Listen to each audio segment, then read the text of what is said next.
The wider implementation of the Senior Managers and Certification regime comes into force on the 9th of December 2019 and will comprise 3 strands: Senior Management, Certification, and Conduct Rules.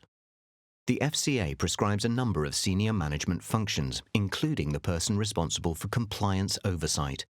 All such roles will require FCA approval. Certification relates to functions that are not SMFs, but that can have a significant impact on customers, the firm, and/or market integrity.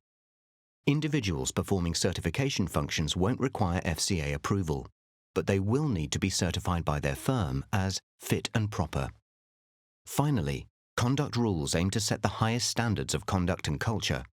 They are detailed in the FCA handbook as the new Code of Conduct and referred to as COCON. Staff compliance, including all related training, will be the responsibility of individual firms.